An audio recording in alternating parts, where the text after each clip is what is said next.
Buenas, mi grupo está conformado por Ronald Arroyo, Manuel Rosa Montiel, Moisés Barrios y mi persona, Lenis Castillo. Somos del programa de Nutrición y Dietética 1B. Vamos a estar hablando de los efectos fisiológicos de la hiper e hipopresión arterial. Bueno, ambas están relacionadas con la presión arterial, solo que funcionan de manera distinta y necesitan un tratamiento en específico. Bueno, la hipotensión. La hipotensión es la presión arterial baja. Esto ocurre cuando la sangre está siendo bombeada de una manera que no es adecuada. Esto significa que no está llegando suficiente cantidad al cerebro, al corazón y a las partes del cuerpo. Esto produce desmayos o mareos. La presión arterial se mide en milímetros de mercurio.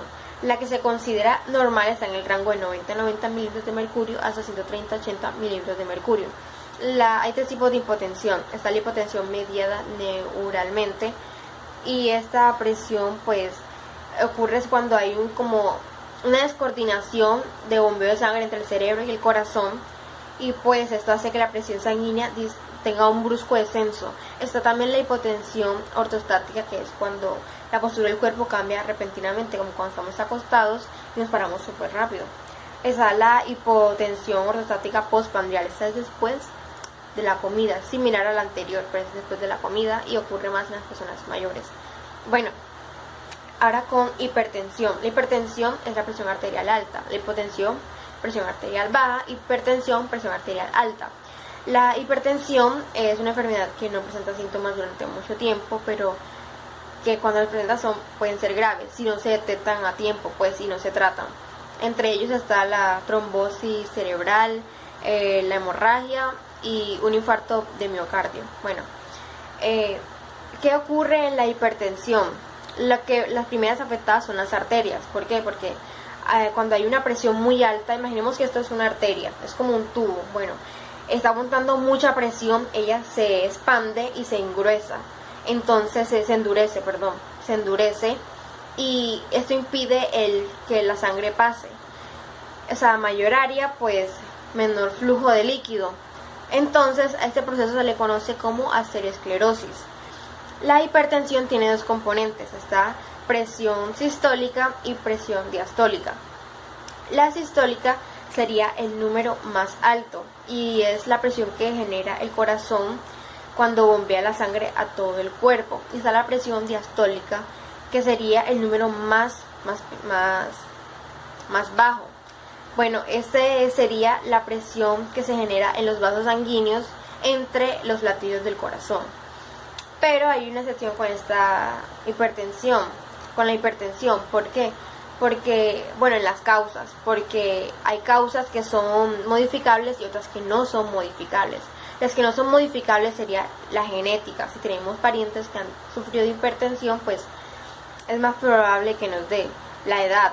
Las personas mayores tienden a darle más hipertensión. El sexo. Los hombres tienden a sufrir más de hipertensión, aunque cuando la mujer llega a la menopausia esto se nivela, las probabilidades se nivelan.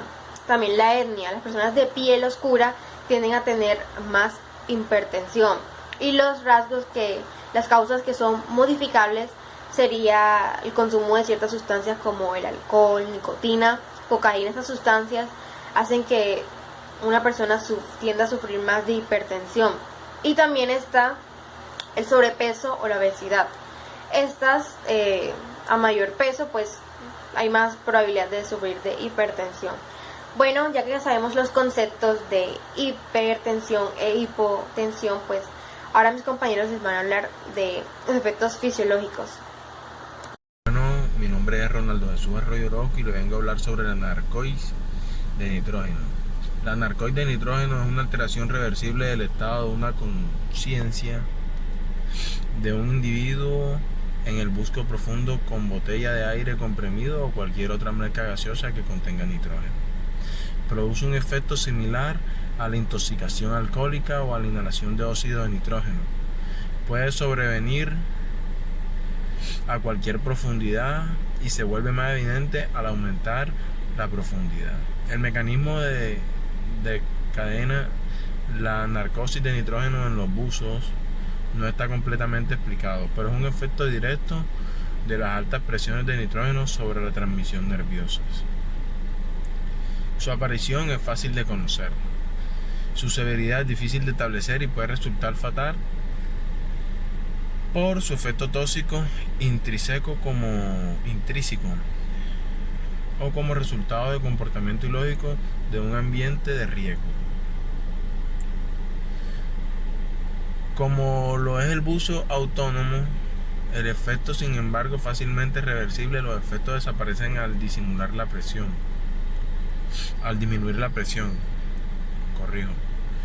al ascender a menores profundidades o a la presión. Los factores de riesgo son: al respirar aire, los efectos de la narcosis por nitrógeno aparecen a partir de los menos 30 metros, equivalente a una presión parcial de nitrógeno de 3,2 bar. A los menos 90 metros, equivalente a una presión parcial de nitrógeno de 8 bar. La narcosis produce serias alucinaciones y eventualmente la pérdida de conocimiento cuando tenemos la presión demasiado alta. Aunque es una condición que comúnmente aparece por debajo de los 30 metros, es probable que el estado de conciencia del buzo se vea afectado ante de este límite y simplemente sus síntomas le sean imperceptibles. Mecanismo. Uno de los principales factores que conducen a la narcosis a aparecer es la velocidad vertical del descenso. La presión aumenta con la profundidad, pero el nitrógeno se disuelve más lentamente que los otros gases en los tejidos. Para la prevención de estos efectos, la prevención y la cura, la manera más fiable es evitar la narcosis de nitrógeno en el respeto de los límites de la seguridad durante el buceo. Si una narcosis sobrevive durante la inmersión, sus efectos desaparecen casi inmediatamente, simplemente ascendiendo a una menor profundidad, al ser una condición que se agrava con el incremento de profundidad. Muchas gracias. Descompresión rápida en buzos. El síndrome de compresión es un término empleado para denominar la enfermedad aguda, conocido en medicina como embolia gaseosa. Se produce por la aparición de pequeñas burbujas a nivel subcutáneo.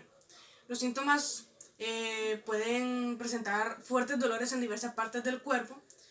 También puede producir parálisis transitorio e incluso la muerte. La primera vez que se presentó este proceso fue en el año 1839 y se observó que los síntomas volvían cuando se está en condiciones de atmósfera normales. Con este motivo se empezó a estudiar el mecanismo de esta enfermedad. Un descenso brusco de la presión del aire disminuye la solubilidad de los gases en solución. Por lo tanto, los gases disueltos retornan al estado gaseoso formando burbujas de gas. Estas burbujas de gas liberadas en la corriente sanguínea pueden obstruir el paso de algunos vasos terminales, interrumpiendo el aporte sanguíneo a las terminaciones nerviosas. También produciendo síntomas produciendo consecuencias de cuadros isquémicos en diferentes zonas, ya sean cerebrales, óseos y renales. El mal de altura es el nombre dado que se le da a relaciones fisiológicas del cuerpo humano, que se producen como consecuencia de la exposición a la baja presión de oxígeno que existe a gran altitud. ¿Dónde se produce el mal de altura?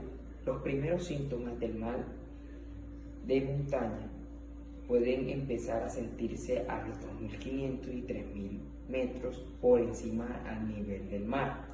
En personas sensibles puede aparecer incluso menores alturas. Aclimatación. Al disminuir la presión de oxígeno en el aire inspirado y por tanto en la sangre, el organismo pone en marcha una serie de mecanismos destinados a aportar una mayor cantidad de oxígeno en las células. Ascender rápidamente de una altura menor a una altura mayor. ¿Y cómo podríamos prevenir esto? Pues beber mucha agua durante el recorrido, también evitar beber alcohol y seguir una dieta hiperglucídica, pues quiere decir rica en azúcares y también, por decir así, en productos fáciles sobre todo. y en caso de parecer algún problema es fundamental descender un poco y descansar durante 24 o 48 horas antes de seguir con el ascenso. Muchas gracias.